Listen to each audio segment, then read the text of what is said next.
अस्सलाम वालेकुम students, welcome back after very long time. उम्मीद है आप सब खैरियत से होंगे। अल्हम्दुलिल्लाह मैं भी बिल्कुल ठीक ठाक हूँ। तो my name is Mohammad Waqas, your chemistry teacher. और आज जिस टॉपिक पे हम बात करने जा रहे हैं, बीएस एफएससी दोनों में इम्पॉर्टेंट है solubility and solubility product. Solubility और सॉल्युबिलिटी प्रोडक्ट में क्या, अच्छा आपने ना मुझसे कहा था कि सर आप अपने बारे में कुछ बताएं, तो मैं अपने बारे में पहले कुछ बता देता हूँ। मेरा नाम मोहम्मद वकास है, मियाँ चनू, पंजाब पाकिस्तान से बिलोंग करता हूँ। एमफिल मेरा कंटिन्यू है, एमफिल केमिस्ट्री मेरा कंटिन्यू है। इसके बाद मेरा जो पढ़ाने का एक्सपीरियंस है, आलमोस्ट मैंने 2015 से जो है ना अपना ऑनवर्ड स्टार्ट लिया था एज ए टीचर। सो तकरीबन अब मुझे 5-6-7 साल होने वाले हैं आलमोस्ट। उसमें बीएस लेवल की क्लासेस को पढ़ाने का भी एक्सपीरियंस है, तब बीएससी या बीएस, और एफएससी को पढ़ाने का एक्सपीरियंस नॉर्मली मेरा यहाँ पे ज़्यादा है। मैंने Punjab college, Punjab group of colleges, वहाँ पे सर्व किया तकरीबन 1.5 ईयर। अब मुझे तकरीबन मैं 4 साल से एस्पायर ग्रुप ऑफ कॉलेजेस इनके साथ अटैच हूँ, जहाँ पे मैं अपनी सर्विसेज जो है वो प्रोवाइड कर रहा हूँ अपने स्टूडेंट्स को। तो ये मेरा छोटा सा इंट्रोडक्शन। बहुत सारे आपके कमेंट्स आते रहते हैं, उनका मैं आंसर भी करता रहता हूँ। उसमें बहुत सारी मतलब आपकी क्वेश्चंस भी होते हैं, टॉपिक्स भी होते हैं कि सर इस पे वीडियो बनाएं, इस पे बनाएं। अब मैं सारी जो टॉपिक्स होते हैं उनको कवर तो नहीं कर सकता। मेरी कोशिश होगी कि जितने पॉसिबल हो सके उनको मैं कवर किया करूं। तो आज का लेक्चर हमारा इम्पॉर्टेंट भी है, इंटरेस्टिंग भी है। जो इसका पहला पोर्शन है वो मे भी आपके लिए थोड़ा सा बोरिंग हो, क्योंकि वो नॉर्मली सॉल्युबिलिटी के बारे में आप सबको पता है। लेकिन जो सॉल्युबिलिटी प्रोडक्ट जो इसका सेकंड पार्ट होगा इस लेक्चर का, that will be most important for you. So now let's start with our lecture number, I don't know कौन सा लेक्चर नंबर है, हम इसको हम लेक्चर है ये हमारा, ठीक है जी। तो आइए इसको स्टार्ट कर लेते हैं। तो हमारा लेक्चर है आज सॉल्युबिलिटी पे एंड सॉल्युबिलिटी प्रोडक्ट पे, सॉल्युबिलिटी एंड सॉल्युबिलिटी प्रोडक्ट। अच्छा जी, ये है हमारा जी टॉपिक। तो इसमें ना सबसे पहले जिस चीज़ को हम डिस्कस करेंगे दैट विल बी सॉल्युबिलिटी। तो सॉल्युबिलिटी आप सब जानते हो। अच्छा, सॉल्युबिलिटी ना हम सिंपली हल होने को कहते हैं। किसी एक सब्सटेंस की किसी सॉल्वेंट के अंदर सॉल्युबिलिटी का नाम, हल होने का नाम सॉल्युबिलिटी है। अच्छा, नॉर्मली हम पानी के अंदर डिज़ोल्व करते हैं चीज़ों को, तो सॉल्युबिलिटी वो एक्वस मीडियम में होती है। ओके, लाइक अगर आप सोडियम क्लोराइड को वाटर में डालते हो वो डिज़ोल्व हो जाता है। इसी तरह आप सल्फ्यूरिक एसिड को वाटर में, hydrochloric acid, nitric acid, like that. तो ये जो आपके सब्सटेंसेस हैं वाटर सॉल्युबल हैं, हम कहते हैं कि ये लाइक डिज़ोल्व लाइक है, क्योंकि पोलर पानी है और पोलर सब्सटेंसेस भी हम उसमें ऐड कर रहे हैं। तो नॉर्मली ये फिनोमेना काम करता है लाइक डिज़ोल्व लाइक। तो पहले हम सॉल्युबिलिटी की डेफिनेशन कर लेते हैं। द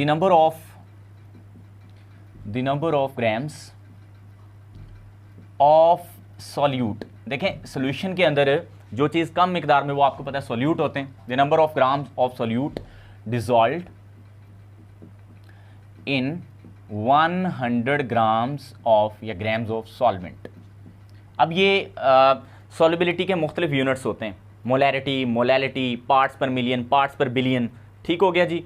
इसके बाद परसेंटेज कंपोजिशन। तो ये वेट बाय वेट के लिहाज से मैं डेफिनेशन कर रहा हूँ। बहुत सिंपल है कि हमारे पास जो number of grams of solute होंगे 100 ग्राम ऑफ सॉल्वेंट में एट गिवन टेम्परेचर, क्योंकि temperature is the key factor here, change कर सकता है टेम्परेचर, जो सॉल्युबिलिटी को चेंज कर सकता है। बहुत सारे हमारे जो सब्सटेंसेस हैं उनकी सॉल्युबिलिटी को अफेक्ट करता है डायरेक्टली टेम्परेचर। तो 100 gram of solvent eight given temperature is called solubility. Alright, तो ये तो सॉल्युबिलिटी की डेफिनेशन है। लाइक अगर मैं बात करूं सोडियम क्लोराइड की, NaCl, जैसे कि इसमें एग्जांपल ले लेते हैं सोडियम क्लोराइड। अब सोडियम क्लोराइड तकरीबन 37 ग्राम्स, ऑलमोस्ट 37 ग्राम्स डिज़ोल्व हो जाती है, dissolve in 100 grams of water at 0 degree centigrade. और सोडियम क्लोराइड के बारे में बताता चलूँ, सोडियम क्लोराइड को अगर हम ठंडे या गर्म पानी में डिज़ोल्व करें तो सॉल्युबिलिटी पे कोई ख़ास फ़र्क नहीं पड़ता। वैसे बहुत सारे कंपाउंड्स ऐसे हैं या सब्सटेंसेस ऐसी हैं जिनकी सॉल्युबिलिटी अफेक्ट होती है by changing their temperature of solvent, जहाँ पे सोल्यूशन हम बना रहे हैं। अच्छा, अब बहुत सारे हमारे पास कंपाउंड्स जैसे कि मैंने जिक्र किया, लाइक अगर हम HCl की बात करें, H2SO4 की बात करें, HNO3 की बात करें, ये हमारे पास मिनरल एसिड्स हैं। इसके अलावा एसिडिक एसिड हो गया, अल्कोहल्स हो गई, सिंपल जो कम कार्बन वाली अल्कोहल हैं, these are soluble in water. इसी तरह जो आयोनिक कंपाउंड है अल्कली मेटल्स के, नॉर्मली हैलोजेंस जो हैं, सॉल्ट्स लाइक NaCl, NaBr, है ना, KCl, KBr, etc, these are water soluble. इसी तरह अमोनियम के क्लोराइड्स हैं, अमोनियम के हैलाइड्स हैं, अमोनियम के मतलब लाइक अमोनियम क्लोराइड है ये, ठीक है जी। तो ये जो अमोनियम क्लोराइड है this is also soluble in water. So there are caesium के जो कंपाउंड्स होते हैं, सीजियम के जो हैलाइड्स हैं, तो ये वाटर सॉल्युबल हैं, ठीक है। तो यहाँ पे जो फैक्टर काम करता है हम उसको कहते हैं लाइक डिजॉल्व लाइक। बड़ी सिंपल बातें, बहुत छोटे लेवल वाली ये बातें हैं, लाइक डिजॉल्व लाइक वाली। मतलब मैं यहाँ पे अगर लिखूँ लाइक डिजॉल्व लाइक, सो ये गलत नहीं है। तो बहुत सिंपल सी ये चीज़ें हैं, लाइक डिजॉल्व लाइक, एक जैसों को हल कर लेते हैं। अच्छा, इसमें ना हमारे पास पानी जो कि पोलर है, हम पानी एक्वस मीडियम की बात कर लेते हैं ज़्यादातर, चूँकि यूनिवर्सल सॉल्वेंट है। तो पानी में जो आयोनिक सॉलिड्स होते हैं वो नॉर्मली हल हो जाते हैं। मैं यहाँ पे बात कर रहा हूँ किन की भला, आयोनिक सॉलिड्स की। जो आयोनिक सॉलिड्स हैं नॉर्मली ये वाटर सॉल्युबल हैं, लेकिन यहाँ पे एक चीज़ है लेटिस एनर्जी। अब लेटिस एनर्जी क्या होती है, जब आयंस मिलके, गैसेस आयंस मिलके एक मोल आयनिक सॉलिड बनाते हैं तो उसमें जो अमाउंट ऑफ एनर्जी रिलीज होती है that will be called lattice energy. यानी जब सॉलिड आयोनिक कंपाउंड बनता है उसके बनने में जो एनर्जी खारिज होती है एक मोल आयनिक सॉलिड बनने में, उसको लेटिस एनर्जी कहते हैं। अगर ये लेटिस एनर्जी हाइड्रेशन एनर्जी से कम है, हाइड्रेशन एनर्जी ज्यादा हो, हाइड्रेशन एनर्जी वाटर की एनर्जी को कहते हैं, और जो लेटिस एनर्जी है ये कम हो, तो आपकी सब्सटेंस वाटर सॉल्युबल होगी, वो आयनिक कंपाउंड वाटर सॉल्युबल होंगे। लाइक इसकी मिसाल दे देता हूं, जैसे हमारे पास सोडियम क्लोराइड है, जैसे हमारे पास सोडियम ब्रोमाइड है, जैसे हमारे पास KCl है, KBr है, सीजियम क्लोराइड है, etc. These are water soluble because their latest energy is less than that of hydration energy of water molecules. So बहुत सिंपल फॉर्मूला है। अच्छा, सारे आयनिक सॉलिड्स वाटर सॉल्युबल नहीं होते। लाइक ये मैं जो आपको जिस तरफ लेके जाना चाहता हूं वो आप खुद ही समझ जाओगे, ठीक है। तो मैं कुछ आयनिक सॉलिड्स या आयनिक सब्सटेंसेस यहाँ पर लिख देता हूँ। लाइक अगर हम बात करें CaCO3 की, CaF2 की, है ना। सो इसी तरह हमारे पास AgF है, सिल्वर फ्लोराइड है ना। तो ये हमारे पास आयनिक सॉलिड्स हैं। अब ये वाटर सॉल्युबल नहीं है, ये अब ना होने के बराबर हैं, बहुत ही कम। अब ये क्यों नहीं है वाटर सॉल्युबल, यहाँ पे वजह ये होती है कि जो इनकी लेटेस्ट एनर्जी है, यहाँ पे हमने लिखा ना लेटेस्ट एनर्जी कम है, यहाँ पे लेटेस्ट एनर्जी जो होती है इन कंपाउंड्स की वो होती है ज़्यादा वाटर की हाइड्रेशन एनर्जी से। तो हाइड्रेशन एनर्जी ओवरकम नहीं कर पाती लेटेस्ट एनर्जी को, या तो ये हल ही नहीं होते, या हम केमिस्ट्री, फिजिकल केमिस्ट्री या इनऑर्गेनिक केमिस्ट्री की लैंग्वेज में कहते हैं they are sparingly soluble. Very few of the unit of this ionic solid will be dissolve in water, बहुत फ्यू। उसी पे फिर हमारा सॉल्युबिलिटी प्रोडक्ट बेस करेगा, जो हम यहाँ पे सॉल्युबिलिटी प्रोडक्ट लिखा है। सॉल्युबिलिटी की आपको थोड़ी बहुत समझ आ रही होगी। जो हमारे पास इसके अलावा ऑर्गेनिक सॉल्वेंट्स हैं या कोवलेंट कंपाउंड्स हैं, तो वो वाटर सॉल्युबल हो भी सकते हैं, नहीं भी हो सकते, वो डिपेंड करता है पोलैरिटी पे। लाइक हमारे पास कोवलेंट सॉलिड्स जो होते हैं या कोवलेंट कंपाउंड्स जो होते हैं वो नॉर्मली पोलर भी होते हैं और नॉन पोलर भी होते हैं, और जो पोलर हैं वो वाटर सॉल्युबल होते हैं, ठीक है। जैसे मिसाल के तौर पे जो हमारे पास हाइड्रोक्लोरिक एसिड है, ये आयनिक सॉलिड नहीं है, ये एक कोवलेंट सॉलिड, क्या ये तो गैस होती है ना वैसे HCl। इस तरह सल्फ्यूरिक एसिड, ये कोवलेंट कंपाउंड्स हैं, मॉलिक्यूल्स हैं, ये वाटर सॉल्युबल हैं। क्यों? क्योंकि ये पोलर हैं, these are polar in nature, so that is why ये वाटर सॉल्युबल है। बात वही आ गई लाइक डिजॉल्व लाइक। तो हमारे पास दो कैटेगरीज होगी, आयनिक कंपाउंड्स और कोवलेंट कंपाउंड्स। तो कोवलेंट नॉर्मली ऑर्गेनिक में सॉल्युबल होते हैं, और जो आयोनिक हैं वो नॉर्मली वाटर सॉल्युबल होते हैं, क्योंकि वो आयन से मिलकर बने होते हैं, वाटर पोलर है। तो लेकिन सारे आयनिक सॉलिड वाटर सॉल्युबल नहीं है। इस तरह की बहुत सारी और एग्जांपल्स हैं। लाइक लेड के जो हैलोजेंस हैं, मैं इसको अगर कैटेगोरिकली लिखूं, जो हमारे पास लेड क्लोराइड है, लेड फ्लोराइड है, these are not water soluble. इसके अलावा सिल्वर के जो सिल्वर आयोडाइड है, सिल्वर ब्रोमाइड है, है ना, सिल्वर के जो डेरिवेटिव्स हैं वो भी वाटर इनसॉल्युबल हैं। इसके अलावा जो हाइड्रोक्साइड होते हैं लाइक एल्यूमिनियम हाइड्रोक्साइड, है ना, इसी तरह कैल्शियम हाइड्रोक्साइड, सो ये भी वाटर इनसॉल्युबल हैं। मैं वो बात कर रहा हूँ जो वाटर सॉल्युबल नहीं है। इन सब की जो लेटेस्ट एनर्जी होती है this is greater than that of hydration energy of water molecules.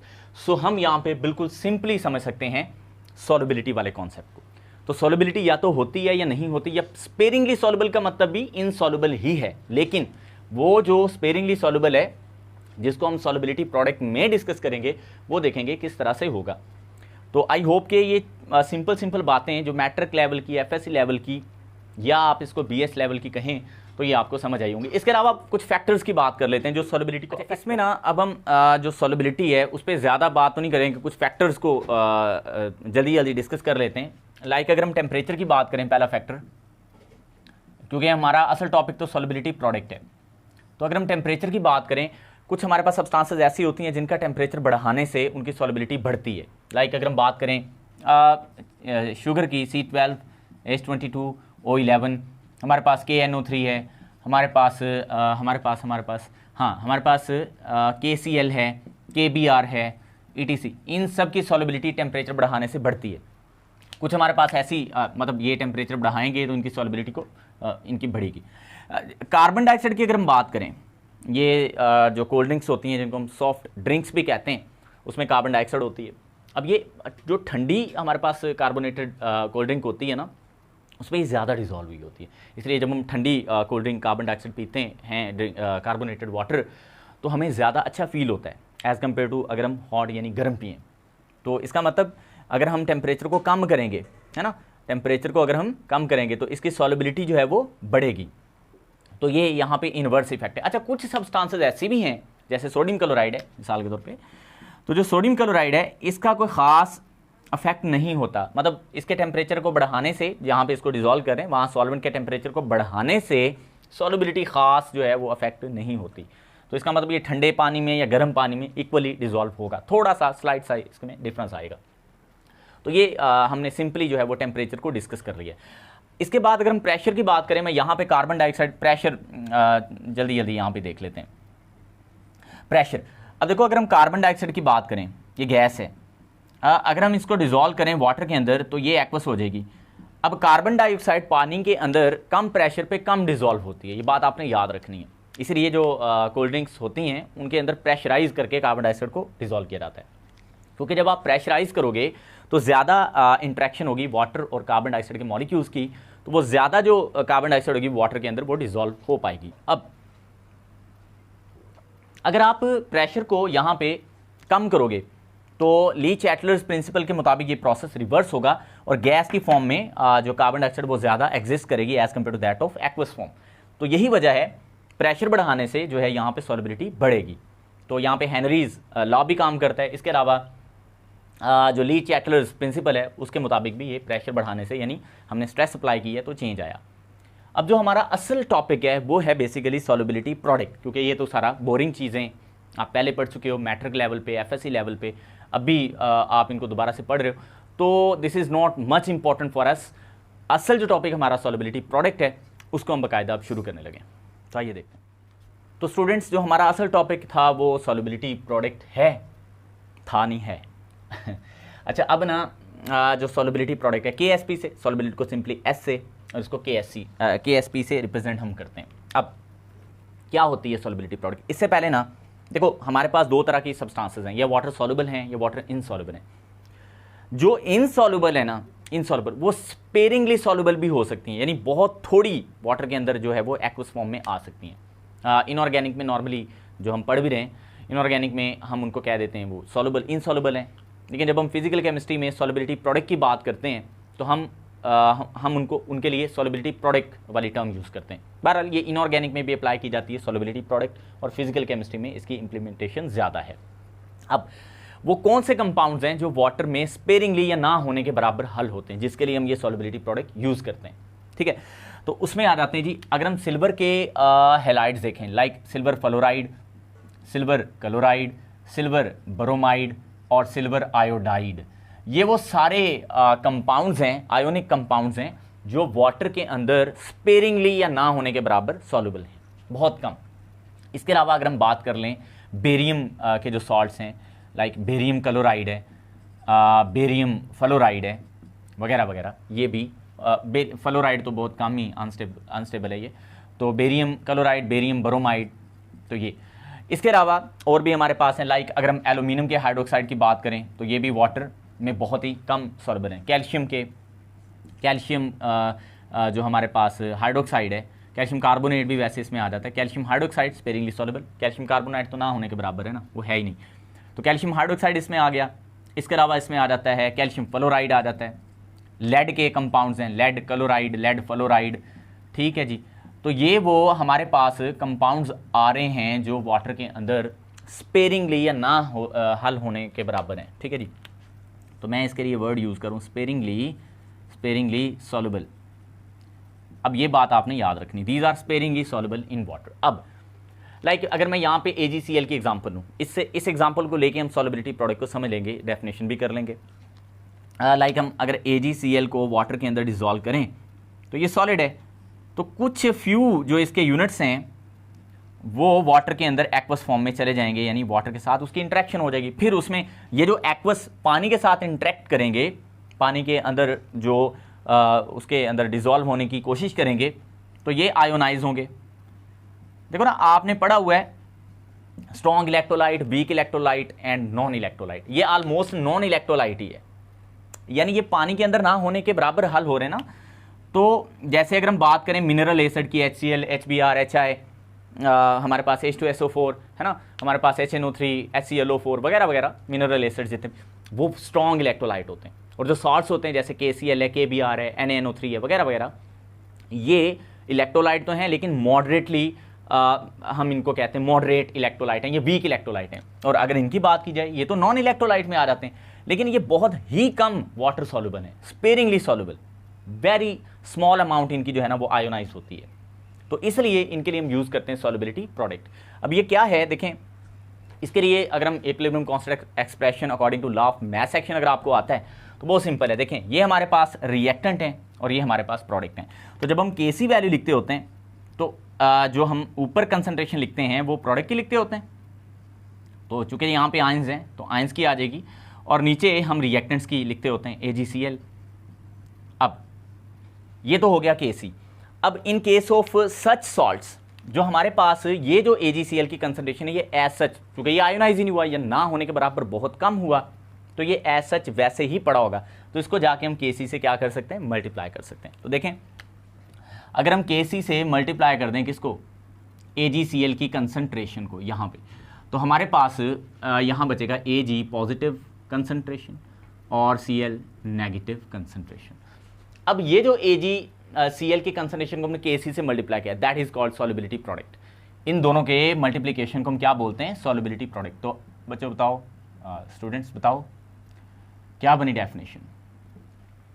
Solubility product is equal to the product of, आगे भी तो जरब हो रहे हैं ना, solubility product is equal to the product of concentration of ions raise to power of their coefficients in the balance equation. देखो इसकी वैल्यू 1 है, ये भी 1 मोल बना है, तो इनको ये जो इनके नंबर ऑफ मोल्स हैं इनको यहाँ पे हम पावर में लिखेंगे यूं। तो यहाँ जो कि 1 है इसलिए हमने लिखा नहीं है। तो क्या डेफिनेशन हुई, solubility product is equal to the product of concentration of ions raise to power of their coefficients in the balanced chemical equation. अब मैं ये लिख नहीं रहा, आपने इसको देख लेना है, ठीक है। तो ये तो हमारे पास होगी सॉल्युबिलिटी प्रोडक्ट। लाइक हम एक और एग्जांपल लेते हैं PbF2 की, PbF2। तो ये जब आयोनाइज होगा तो यहाँ पे बनेगा Pb+2 और +2F नेगेटिव। तो ये एक्वस में पहले जाएगा, वो पहले सॉलिड होगा फिर एक्वस में जाएगा और फिर आगे ये एक्वस बनेगी। तो अगर हम इसके लिए लिखना चाहें तो क्या आएगी, देखो डायरेक्ट लिख लेते हैं, KsP is equal to Pb+2, इसकी पावर 1 होगी और जो F नेगेटिव है इसकी पावर यहाँ पे स्क्वायर होगी। तो ये हमारे पास सॉल्युबिलिटी प्रोडक्ट फॉर दैट। अच्छा, अब ना हम इसकी एप्लीकेशंस पे आ जाते हैं डायरेक्टली। अब जो ये जो KsP वैल्यू होती है ना, ये इस रेंज में नॉर्मली आती है।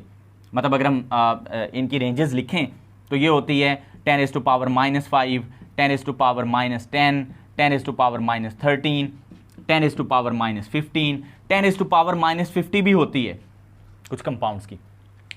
यानी कि हम ये कहते हैं अगर के सी की वैल्यू, जाहिर बात है यहाँ पे पहले के सी ही होता है, अगर इसकी वैल्यू बहुत कम हो तो हम कहते हैं रिएक्शन फॉरवर्ड की तरफ बहुत ही कम मूव कर रहा है, या उसमें रिएक्टेंट्स ही रिएक्टेंट्स हैं।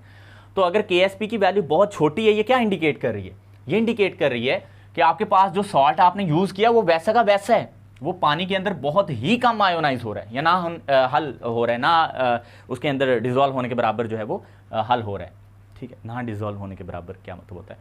अच्छा, ना उसके अंदर हल होने के बराबर जो है वो डिजोल्व हो रहा है, क्या बोलेंगे इसको, हाँ, वो ना बहुत ही कम मिकदार में उसके अंदर हल हो रहा है, ये सिंपल हो गया। ठीक है, तो मतलब ये हुआ कि जो KSPA हम यूज़ ही तब करते हैं जब हमारे पास जो कंसंट्रेशन ऑफ आयंस होती है वो बहुत ही कम बनती है। ठीक है, तो अब इसकी जो एप्लीकेशन है उस पर आ जाते हैं। एप्लीकेशन में हमारे पास न्यूमेरिकल्स हैं, जो दो इसकी हैं मेजर एप्लीकेशंस। या तो हमें सॉल्युबिलिटी गिवन हुआ करेगी यानी S, और हमने सॉल्युबिलिटी प्रोडक्ट फाइंड करना होगी यानी कि KSP, या हमें KSP गिवन होगी और हमें उसके लिए क्या यूज फाइंड करना होगी, यस, उसके लिए KSP गिवन होगी तो सॉल्युबिलिटी फाइंड करना होगी। ये दोनों एप्लीकेशंस पे हम बात कर लेते हैं विद 2 एग्जांपल्स। तो आइए इसको देख लेते हैं। If we given the solubility, we can calculate solubility product KSP। Example बड़ी सिंपल है यहाँ पे। क्या मतलब है इसका? अगर हमें क्या गिवन हो, अगर हमें सॉल्युबिलिटी गिवन हो, हम सॉल्युबिलिटी प्रोडक्ट यानी KSP फाइंड कर लेंगे। कैसे? एग्जाम्पल उसने दी है यहाँ पे PbF2 की। वो कहता है लेड फ्लोराइड जो है इसकी जो सॉल्युबिलिटी है एट 25 डिग्री सेंटीग्रेड वो है 0.64 ग्राम्स पर डेसीमीटर क्यूब। पर डेसीमीटर क्यूब पर लीटर भी हो सकता है, यानी हम यूँ भी लिख सकते हैं ग्राम्स पर लीटर, यूँ भी लिख सकते हैं, या ऐसे नहीं लिखना तो पर लीटर यूँ भी लिख सकते हैं।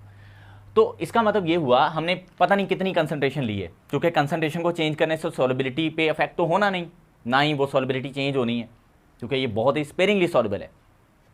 तो हमने जितनी भी अमाउंट ली है 25 डिग्री सेंटीग्रेड पे वाटर के अंदर 1 लीटर पानी है, उसमें हमने जितनी भी अमाउंट ली है PbF2 की, उसमें से सिर्फ सपोज करें हमने 100 ग्राम लिए PbF2 के, उसमें से सिर्फ 0.6 ग्राम्स हैं उसमें आयोनाइज, बाकी सारे अनआयोनाइज है। तो स्पेरिंगली सॉल्युबल हुआ ना, तो इससे तो एक बात तो क्लियर होगी। अब वो कहता है आप इसकी ना KSP वैल्यू फाइंड करो, KSP वैल्यू ये फाइंड करनी है।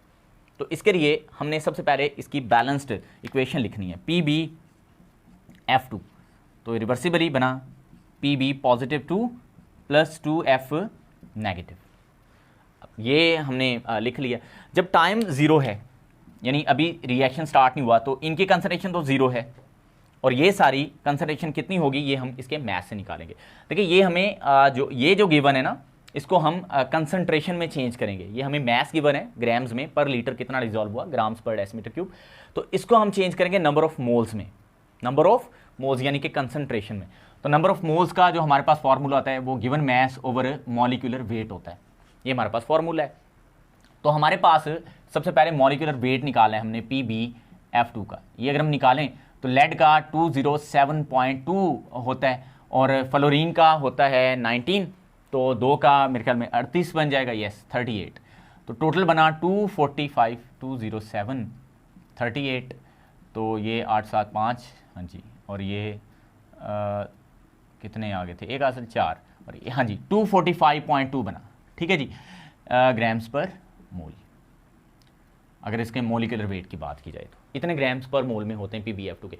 तो चूंकि हमने नंबर ऑफ मोल्स निकालने, तो गिवन मैथ हमारे पास कितना था 0.64 डिवाइडेड बाय टोटल मैथ कितना है 245.2 मोलिकुलर वेट जो है। तो नंबर ऑफ मोल्स यहाँ पे आ जाएंगे, वो बराबर आ जाएंगे, अगर हम यहाँ पे डाटा के मुताबिक देखें 2.6 into 10 to power -3, 2.6 into 10 to power -3 moles पर डेसीमीटर क्यूब। देखो ये ग्राम्स पर लीटर था या पर डेसीमीटर क्यूब था, ये तो मैथ था, गिवन मैथ था ना, जितना डिजोल्व हो गया उससे हमने नंबर ऑफ मोल्स निकाल लिए।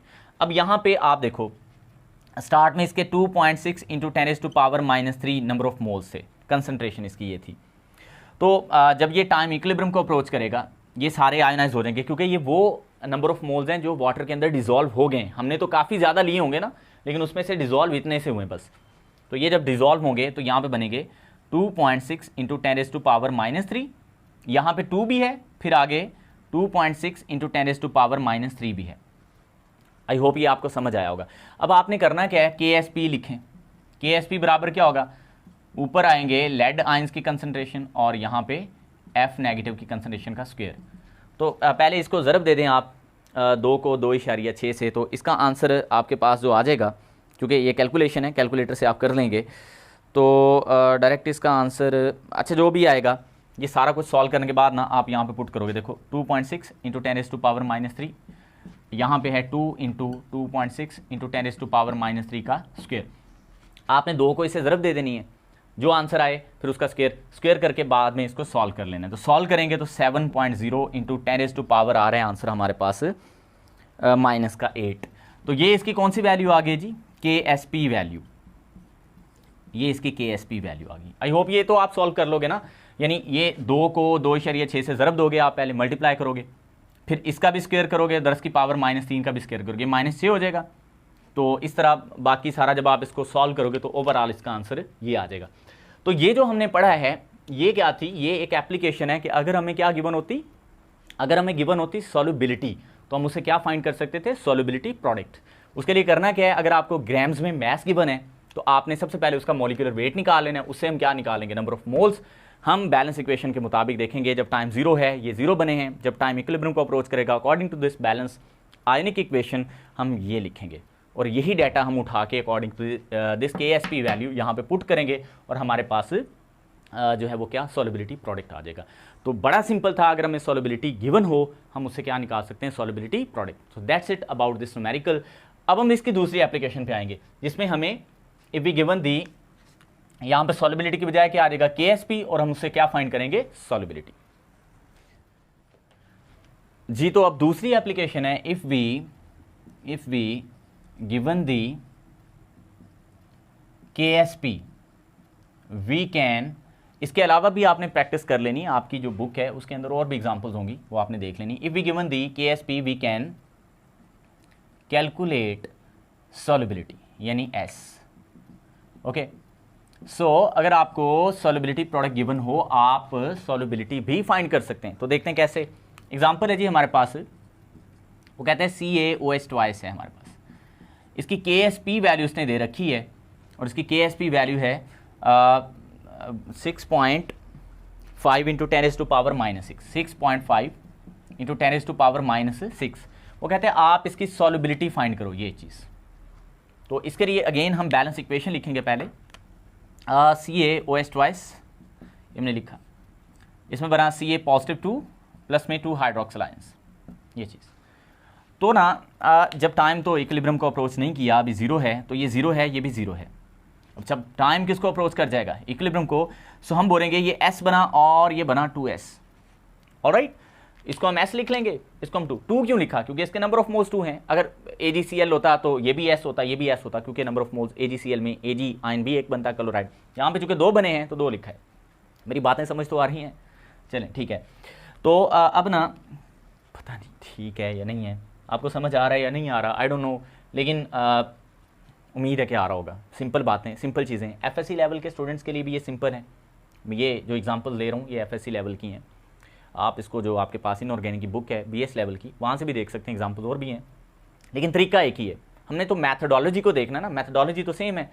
तो अगर आपको सॉल्युबिलिटी गिवन हो, सॉल्युबिलिटी प्रोडक्ट आ सकता है, सॉल्युबिलिटी प्रोडक्ट हो जैसे कि यहाँ पे है, तो आप सॉल्युबिलिटी भी निकाल सकते हैं।